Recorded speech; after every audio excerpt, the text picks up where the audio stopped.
So welcome everyone to a Women in Digital Part 2 of a 3-part series. So after the success of our first professional development webinar, which was on transformation, we are moving to transformation and challenges related to the workplace or outside of the workplace. And really, how do you transform these challenges? So this is a really second series event, which we're excited about. The third event in this series is related to mentoring. So it takes us on a full journey of discovery, transformation, and then to the role of mentoring. So without further delay, I'm going to welcome to the stage Sonia, Karkare, and Yamina, who are our presenters for today. And then when we wrap up, I'll share with you a little bit more about Women in Digital Switzerland. And what I do welcome you to do is visit us on our website and join us, reach out to us on LinkedIn. We have some of our wonderful team members with us already. So there's Gia, there's myself, and there's Simone. So reach out to us on LinkedIn, join us as a member, become a volunteer. We're always looking to grow our community. So welcome, Sonia, and welcome, Yamina. Thank you, Karen. Thank you, Simone. It is a pleasure to be here. I'm just going to move through the slides to see if you can, please tell me if you can see my screen change. No? Let's try it this way. Okay, great. Now you can. Perfect. So we have a simple agenda for you today. A little welcome that Karen did so beautifully. Introductions to myself and to Yamina. We're going to talk about a model that will be helpful to you and some keys that you could use for your transformation, and a Q&A at the end of it. And this is also going to be a very interactive session, we hope. And we hope people are less shy as we go along the way. So I'll start with a little bit about myself. I'm first of all really happy and grateful to be here. My name is Sonia Karkare. I am passionate about technology and its social impact. I'm equally passionate and an advocate for the right and access to education and computation for marginalized populations such as children, girls, women, and elders. I've been in the nonprofit sector for about 20 years now as a transformational leader, focused on mindful leadership, digital transformation, strategy and governance, change management, and something very close to my heart and very personal to my journey, diversity, equity, and inclusion. Some of the organizations that I've served at are the Global Fund, the American Red Cross, and most recently, Doctors Without Borders, or MSF, in Geneva. I'm also a lifelong volunteer and a modest and humble philanthropist. I have co-founded a platform to celebrate the stories of unsung heroes across the world, called Heroes Everywhere. I'm also currently in the Roxburgh MBA Social Enterprise Program with a focus on gender diversity. And finally, all that I embody, all that I enjoy, and all that I want to continue doing to make an impact in this world is going to be coming soon in a site, on a website called Ease the Way, which I hope will be part of my legacy that I leave behind. And just coming back to the conversation today, this is an important conversation. It's not an easy one. And part of what we want to do today is to help you by sharing our insights and experiences to turn your journey of transformation of a challenge into a story of power and courage. And so for today, we've summarized thinking models, behavior patterns that are either harmful or useful to you, representing years of research and experience in a way that is easy to understand and to act upon. And with that, I hand it over to my friend and colleague, Yamina.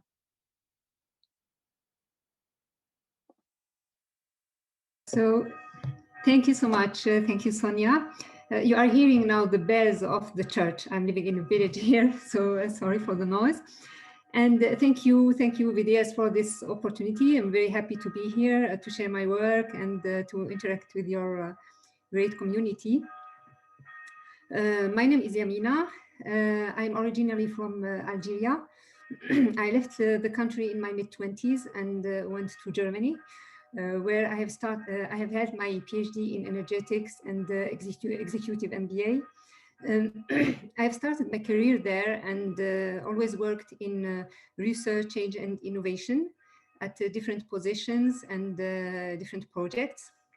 And after my latest position as a technology foresight and innovation director for luxury group, I have decided to leave the corporate world and change my work from technology-driven innovation to people-centered transformation. And this is the experience that I want to share today. I have been active in this angel for years as an investor and mentor, and a great collaborator with Ars Electronica, which is a technology museum in Austria. And I wanted to mention it because they work on innovation at the intersection between art science and technology. And as Sonia mentioned before, again to this session, we want it to be an experiential learning opportunity for you. So as I mentioned, we will have questions along the presentation. So please take the time to answer them. And we will be presenting the model, and the aim for you is not to remember the content of the presentation, but to be attentive to whatever resonates with you during this presentation. It is a space for you, and use it as self-reflection, because this is the material you work with when you are engaging with transformation. And so now to our topic, from pain to power. And before we start, we have a question to you. And this is, what's your definition of power? Please take the time to answer.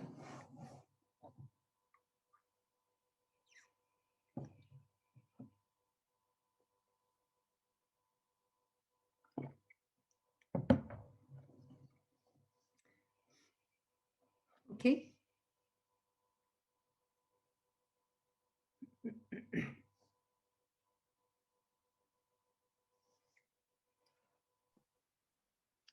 Got a rich set of results there, Yamina. Yes. Interesting. Not what we fully expected, but take it away. Yes. So interesting.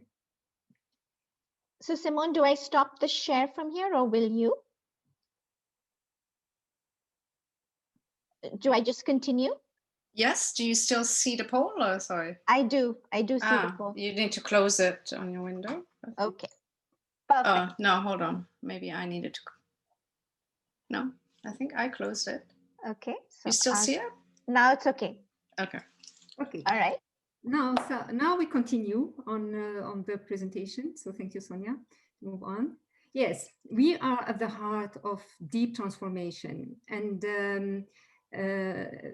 you will see. So it has already started years ago with disruptions related to technology and its crazy pace. And I think your community is at the heart of this one. Massive changes in politics, society, and economy that has been accelerated by the pandemics, we know it. And not to forget the work of time. Sometimes we arrive at the natural end of some cycles. And this is the world we are living in.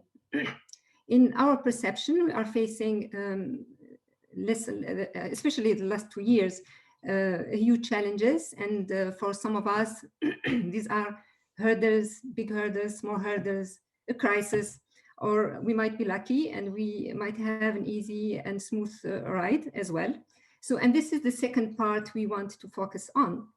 And our invitation to you is to engage with the process, to participate to this flow of transformation. And how you can do it, this is what we want to show in the next slides. And again, before we continue, we have another question to you, which is, Sonia, which is, how would you describe your hurdle, if any, or where are you at your life journey?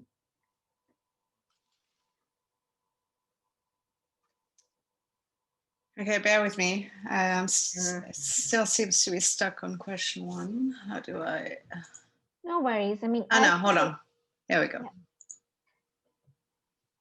As you sit and answer this question, just think about your current situation.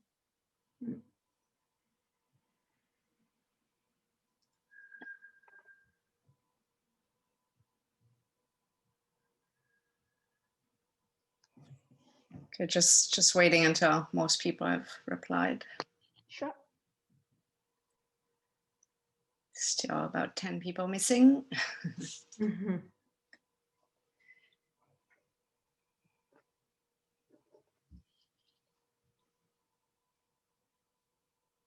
it another 5 seconds. Quickly vote for something. No pressure. We don't want to No add pressure pressure to your life. All right. I'll end the polling now. Okay. Okay, thank you. Okay. Mhm. And I stop sharing this. Voila. Okay. Perfect. Okay. Now we move right away to the process actually, and to the transformation steps. And these are 4. And the first one I call acknowledge. The second one is deconstruct. The third one is letting go. And the fourth is creating the future. And so we start with the first one, acknowledge. And here, what we mean. So when we are facing a challenge, each of us has its way to react. So some of us are maybe overwhelmed and they get stuck. Others start to run over the place, feeling like the hamster on the wheel, and others are just in denial. So the point here, or those reactions are obviously not serving us, and they can amplify the pain, and they can deplete our energy. And here, just to illustrate the step with pausing and acknowledging, I just want to provide an example from my coaching. And a client came to me, and he was in deep pain. He had a very difficult relationship with his boss, and started really to feel bad. And he said that the environment was difficult, and his work was not acknowledged, and he felt diminished and in very often hurt by the words of his boss. And at some point, so he kept in that situation for weeks. And at some point, he started to lose his motivation. And when he came to me, he started really to have the first signs of burnout. And when we tried together to explore what happened before he decided to come to me, I found out the same pattern that we find in many corporations today, that people are in their difficult situation, but they are afraid to speak up. They are afraid to show their emotions. They start to doubt in themselves, and they take this hurdle. They keep the hurdle with them, and they keep nurturing that spiral of negative emotions until they get into that point of distress. And here the invitation in this step is to pause and acknowledge. The point is only, if the pain is there, is to acknowledge it is there. And we need to embrace the pain if we want to start to work with it. And this is what we want to express in this first step. It is the beginning of the engagement of that inner work, embracing the pain in order to be able to work with it. So, and the next step, once we have the pause and acknowledge behind us, it is what we call deconstruct. And here it is about pulling apart the component of your experience. And the components are the emotions, the events, the conditions. And if I take a metaphor, it is like you are carrying your suitcase, and at some point it is to open it, to put the items on the table. And you might think, how can I put my emotions on the table? when I am feeling that pain, when I'm feeling stress. And it is true, it is not easy, but when you are aware of your emotions, the intensity of the feeling lessens. And when you step back and from the distance, eventually you start to see the connection between the events, the triggers, the thoughts, and the emotions. And once you see that connection, you can break the cycle. And this is what we call interrupting pattern. And here it is very subtle work. It is about self-discovery. We mentioned that in the headline. It is about self-knowledge. And this is an important place for inner transformation. And if we get back to the example, we will follow the example with John, whom I have been working with for a few months. This step helped him to see that the aggressive behavior of his boss was making him feel threatened, and he became the victim of his attacker. And that connection was important to him.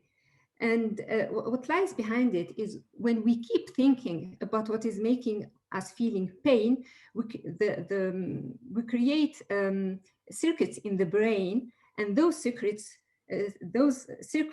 will generate a kind of neural architecture that becomes a path that is a pathway that is easy to trigger. And this is the hot button. And we all know the situation. Sometimes you are talking to somebody, you say something, and the person will just overreact. And you don't understand, but it is what lies behind it that is a circuit that has not been processed. And small trigger can start the process. And this is the second step. So after pausing, embracing the pain, it is to step back and look at your experience from the distance and try to get clarity, to understand what are the connections that are leading you to that experience. Okay. Now to the third step that we call letting go. You see here, rest in peace. And once you know, I have mentioned the suitcase. Once you know what you have in your suitcase, you are able to decide about what you no longer want to carry with you. Here you are coming at your place of choice. You can decide what you want to let go of, all the things that are not serving you, what you want to keep, what you want to transform. And we talked about letting go. And again, you might think, how can I let go of emotions, if they are within? And again, it is true. The first step in Deconstruct, it was getting that awareness about your emotions. In this step, it is to make the next shift and to shift from what we call reaction to response. In reaction, it is impulsive. The emotions are taking over, and they might lead to actions or decisions that actually you don't want or that you will regret afterwards.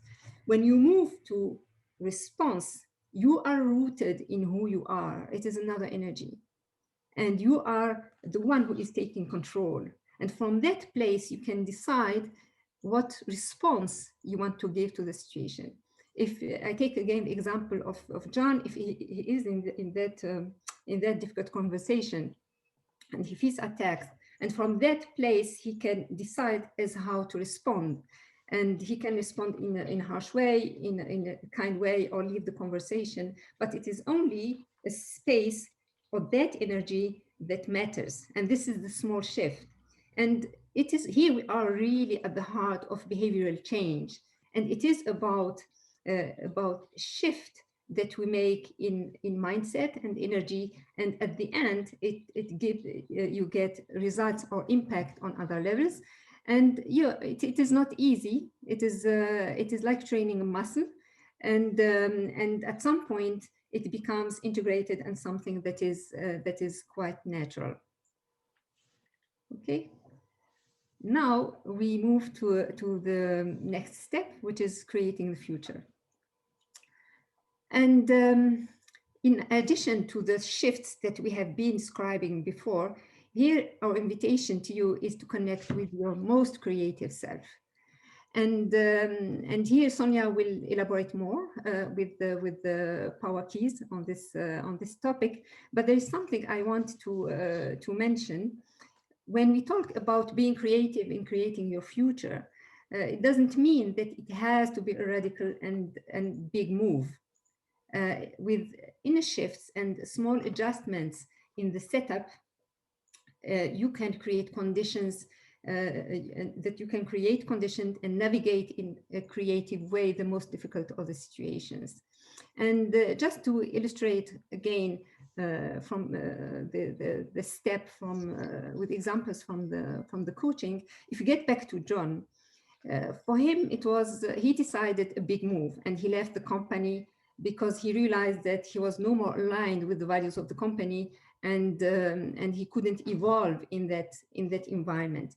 And it was decision from a place of choice, because you might say it is maybe a failure because he could not cope with the situation, but the decision came from another place, and it is a way to create a new future. Another situation from another example from client in similar situation. It was also toxic work environment, difficult relationship with the boss, and she decided to stay. She had 2 kids, and she needed the money, and she said, I want to stay and I want to offer a good life to my family. And they decided with her husband to create to work out a strategy that will help her navigate the difficult aspect of her work. And she stayed there, and so he was at home, and she had her country house, and spent each weekend working in the garden. And she told me she was rejuvenated and motivated each Monday when she was going to work. And she is still there after 25 years, and always happy with her decision. It is just to show in your creation, you have to think about conditions that will make you being the designer and artisan of the life you are having. So it was compact, but I'll be happy to get back to steps in the Q&A section. And before I hand over to Sonia and we move on, there is another question to you. What step are you at in the moment?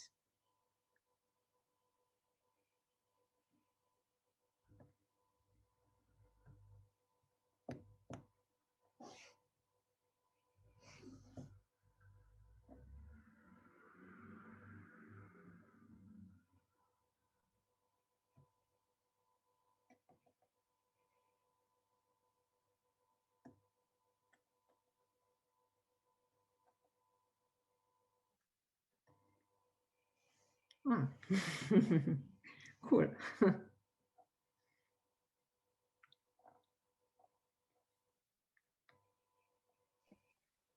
How are we doing, Simone? Do we have the answers of most people?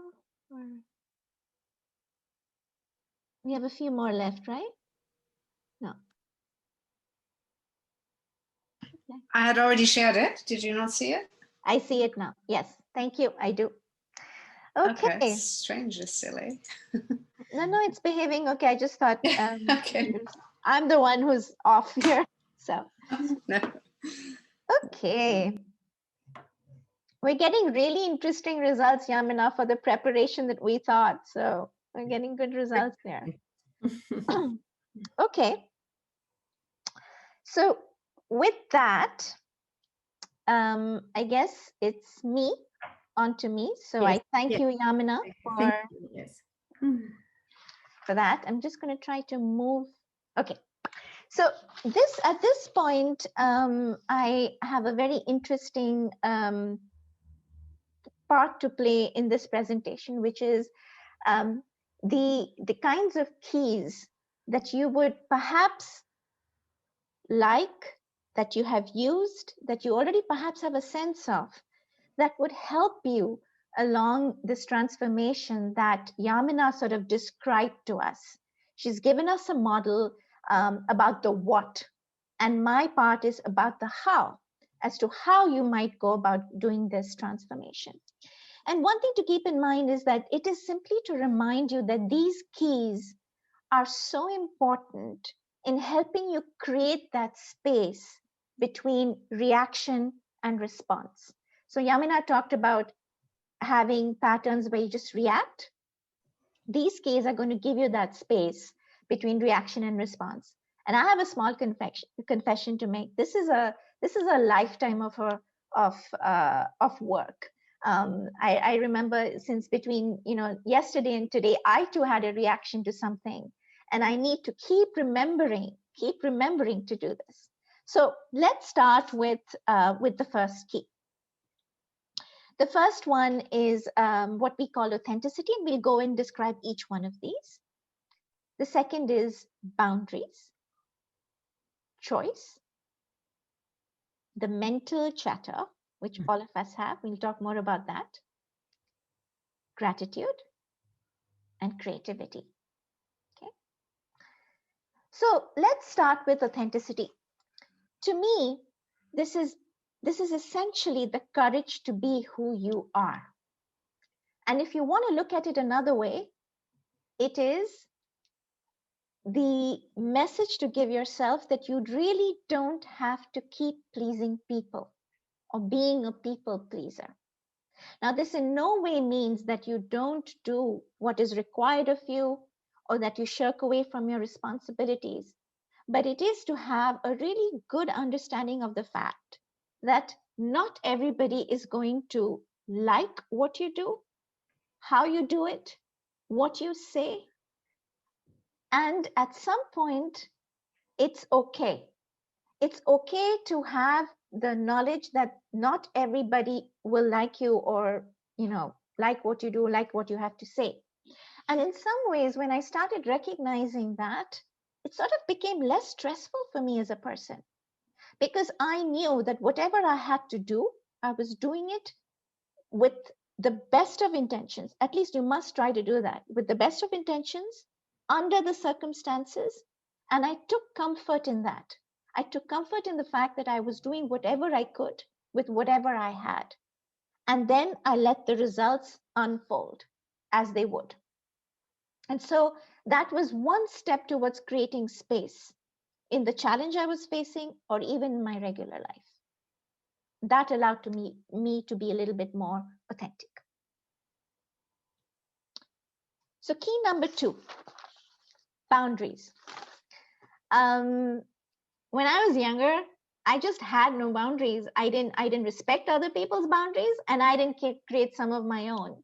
I was trying to be everything for everyone, and I was trying to, sort of try to be a super girl, superwoman. And over a period of time, again, through experience, and this is something I think all of us have faced as women. I'm sure what I'm mentioning to you here is something you've experienced, something that you probably have created for yourself. And again, my job here is to give you that reminder and to give you the sense of comfort that you can use these keys anytime you want, anywhere you want, however many times you want, and in any order you want. Okay, so I started asking myself the questions, what is it that I can do in this particular situation? How much of it can I do? How much of it can I do well? How long can I do it for? How much am I willing to tolerate? How far am I willing to go? Your questions can be more than that. There's no problem with it. These are some basics that came to me while I was thinking through this concept of boundaries and how I have experienced and utilized it. And what started getting created through this experience was I started having a barometer of the boundaries I wanted to set for myself. And then I also had the realization that setting boundaries is another form of self-care.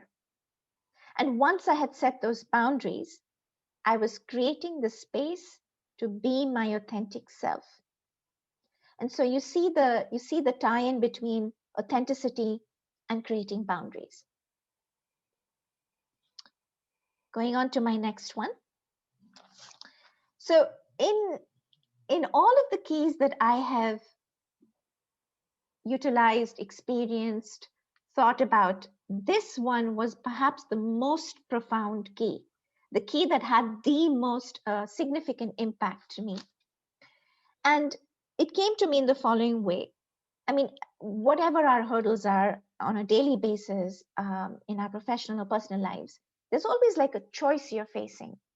The choice to stay or to leave, to hold on or to let go, a job, a marriage, a relationship, a friendship, whatever it might be.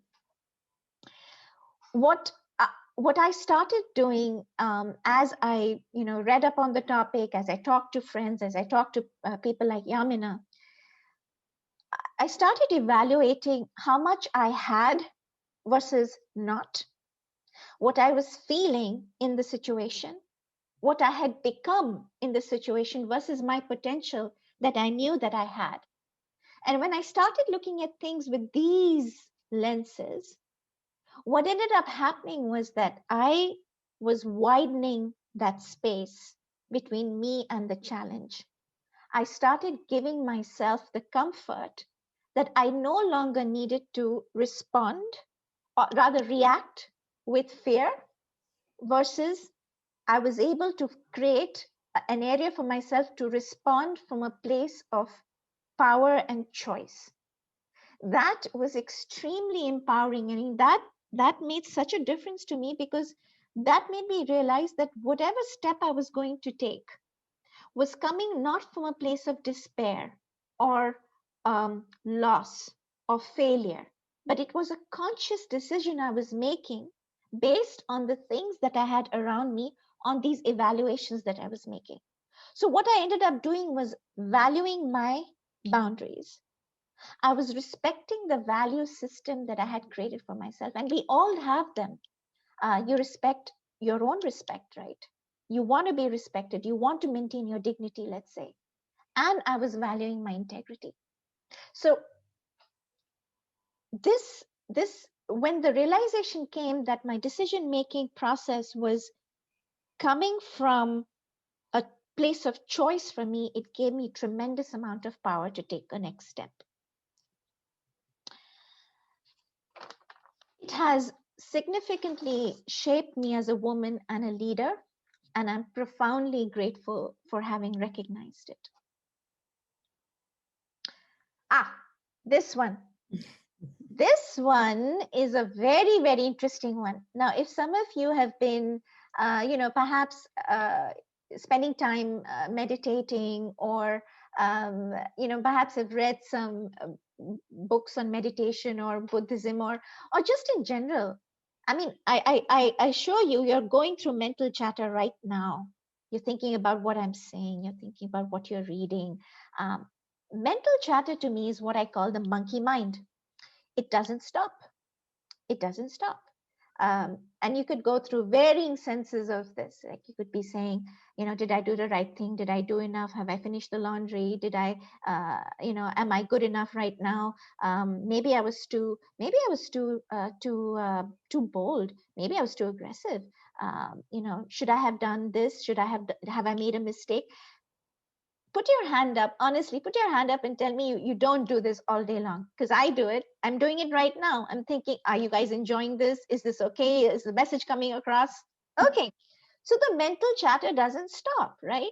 So the thing with this particular key is, if this mental chatter is negative, it has a huge amount of power to negate all the work you've done in the past.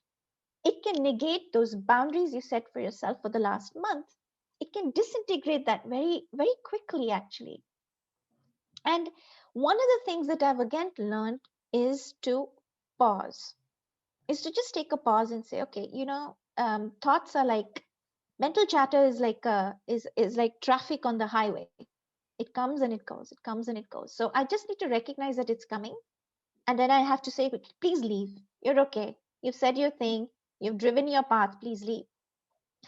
I also look at it as a space where I need to be kind and forgiving of myself.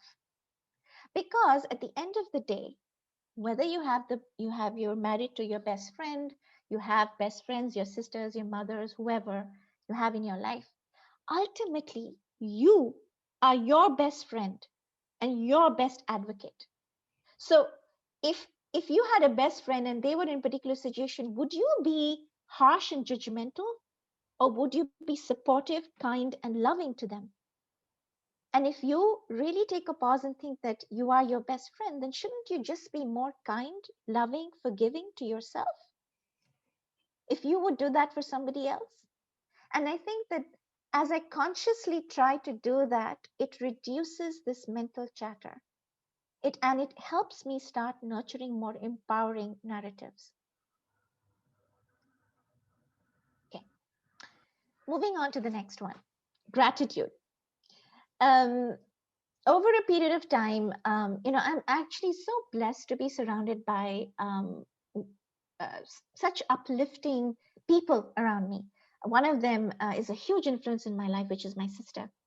And for about 25 years now, she's been writing a gratitude journal. And I can assure you that she has these beautiful diaries where she writes a gratitude journal, and she's got several of them.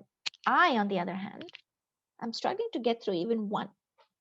And that is because I write on any piece of paper around me. So I might have filled journals as well, but she's very consistent about it. And the thing about gratitude that I find is that it has helped me change my perspective. It's beginning to rewire me instantly. Now Yamina talked about practicing it as a muscle. And I think the way to start practicing anything is starting small, right? It's easy. So, for example, I have to share this with you. This particular cup that is it's kind of pretty. When I put my coffee into that cup and I drink it, I enjoy it immensely. Versus, let's say, another cup that's this big mug, that's more masculine. This is more dainty. And I've started noticing that I started using that cup more often because just looking at it instantly gave me that sense of space that, oh, I'm going to have this nice cup of coffee that I enjoy every day. Now you expand that to the smile of your child. I have a lovely couch. I didn't have a lovely couch for a long time, but when I sit on it and I'm getting supported by it, I love it. Or it's wearing that pair of socks when you're cold the most and you have that warmth. So just start noticing these things around you and start small. And I assure you, the first thing I can see Oriana, because I can just see Oriana right now, just smiling. Her expression at least gives me a sense of what I'm conveying. Is that you start smiling. It does start creating, see how it all ties back. It starts reducing the negative mental chatter. It starts help you evaluating what you have, thus leading you to making choices.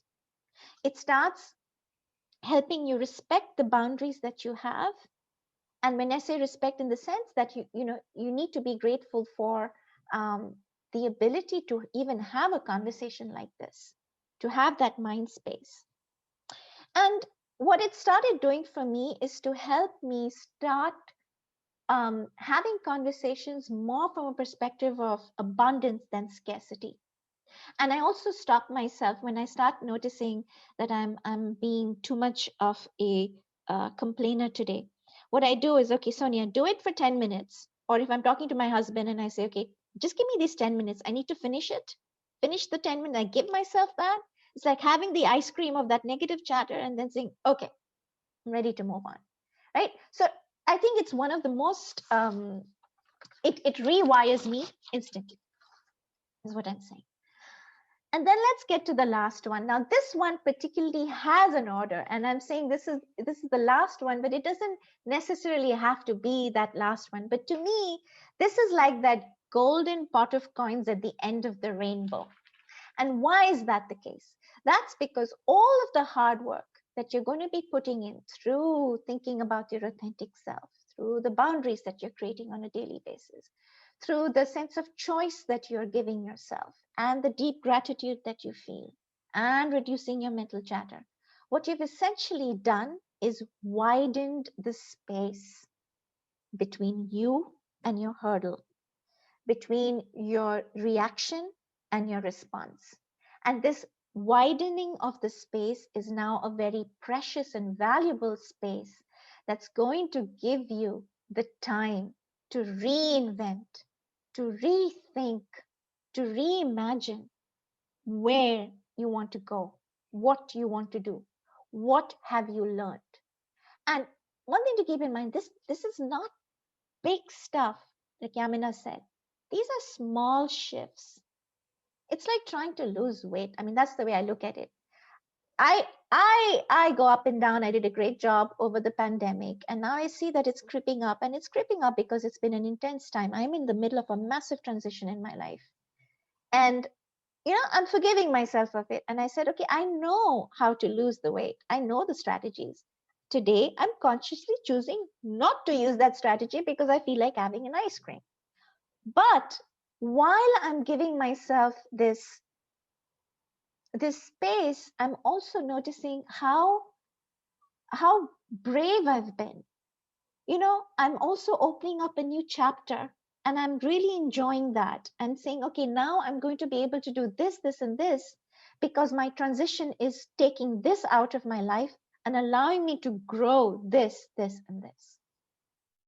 So with that, what I wanted to just share with you is that these keys ultimately lead you to a space of great, to a version of yourself that I think you will be very happy and proud of.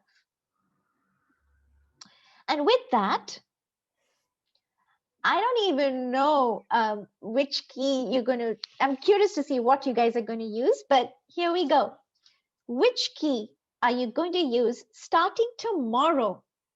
Literally tomorrow. Because they're not supposed to be a big thing. They're supposed to be just, oh, look at that.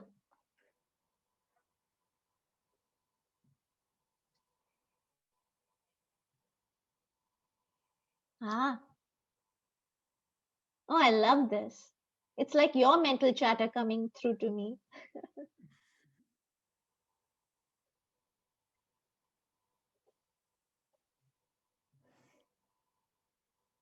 Okay.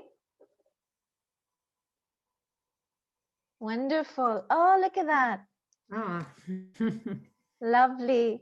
Okay. Okay. Excellent. This is wonderful. All right. I am going to stop sharing these results. And I'm happy to see you've got something that you will take tomorrow. It's awesome. I wish we could do like a follow-up on all of you. Okay. Now, we have one more question to ask you, and then we can open it up. But I don't even know if we need to ask it, Yamina, because I saw the answers the first time. Yeah, maybe, yes, maybe we don't need, but yes. Well, why don't we at least share with them the intent of it? But we were so happy to see what we saw. So the next question that we had was, through this all, has your power of definition changed from 45 minutes ago? But the definition of power, has that changed? And what we noticed the first time was you had the answer before we started, which is fantastic. It's an advanced community we have here. I know. It's like thinking you're teaching a bachelor's class and you're dealing with PhD students here. It's fantastic. That's great, yes. Okay. Well, man, Yamina, it seemed like we've got a lot of our work here is done, but we can open it up to Q&A for everybody, and be open, be free. This is your precious space that Women in Digital has allowed us to create with you. So yes, give us that chance.